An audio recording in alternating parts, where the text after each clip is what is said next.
Welcome into the cockpit of A350. In a few minutes, Peter Chandler and I are going to take you flying in the aircraft. Airbus and Boeing are betting their futures on large twin-engine aircraft. The A350 is Airbus's fastest, highest flying, and largest capacity, longest range twin ever built. Look at that wing. That's the most sophisticated airfoil ever put on an Airbus. It only has about 2 degrees more sweep than an Airbus A330, and yet thanks to features such as the curved winglet, the airplane cruises efficiently at 0.85 Mach, the preferred cruise speed for long-range aircraft. Rolls-Royce Trent XWB powers A350. On the A350-900, these engines develop up to 84,200 pounds of thrust. Come on aboard with us and let's see what it'll do. The first thing you notice is that the aircraft has 6 displays in the panel, and each one of those displays is the largest ever installed in an Airbus. Also, the outboard displays, called onboard information systems, are completely integrated with the avionics through the keyboard and cursor control device panel down here. Optional are left and right head-up displays. There's a wealth of information presented to pilots, but Airbus is a master of quiet, dark cockpit design. Only the essentials are displayed. Left and right side sticks command the fly-by-wire flight controls, but as with most other fly-by-wire aircraft, they're not interconnected to provide tactile or visual feedback of the other pilot's control inputs.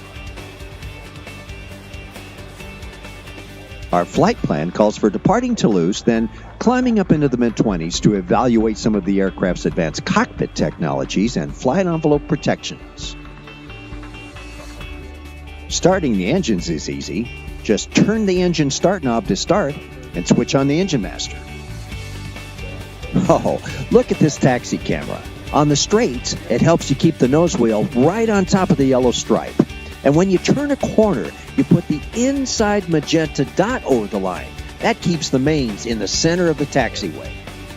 There's also an airport moving map with runways and taxiways clearly labeled that helps you navigate on the ground.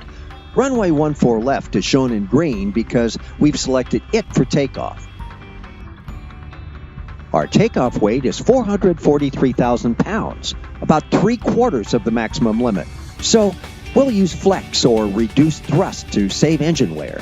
Using config 2 slats and flaps, V1 is 132, rotate is 133, and V2 is 139. Takeoff field length is 7740 feet. Engine stable at 25%. Here we go. Power set. Using 84% thrust, acceleration is moderate.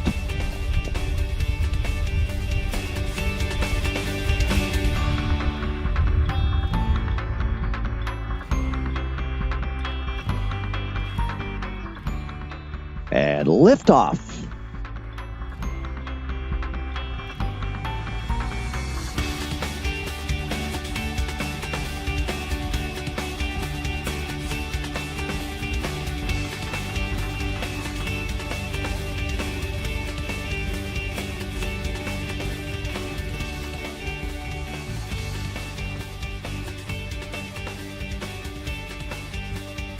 We'll accelerate to 250 knots and climb up to flight level 220 for maneuvers. Let's roll into a 45-degree angle of bank turn. Now let's do a simulated engine failure on a go-around. Fly-by-wire neutralizes almost all the rolling and yawing. With one engine out, A350 actually is easier to control than some centerline thrust twins we've flown.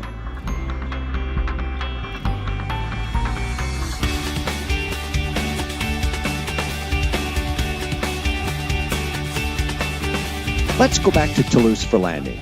We'll plan our approach to runway 14 left and hand fly the aircraft to see how it handles.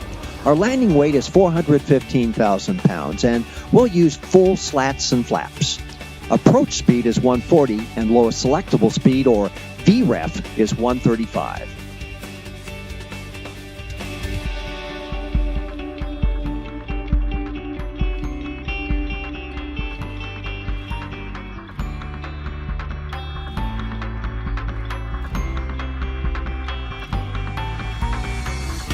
Conclusions? A350-900 has the latest technologies to help keep pilots and their passengers protected from chalk to chalk. It's also the quietest, smoothest, most comfortable, most fuel-efficient Airbus twin we've yet flown. This jetliner is going to give Boeing's best tough competition. Thanks for going with us today. Hope you enjoyed it. Look for a full technical report in an upcoming issue of Aviation Week in Space Technology.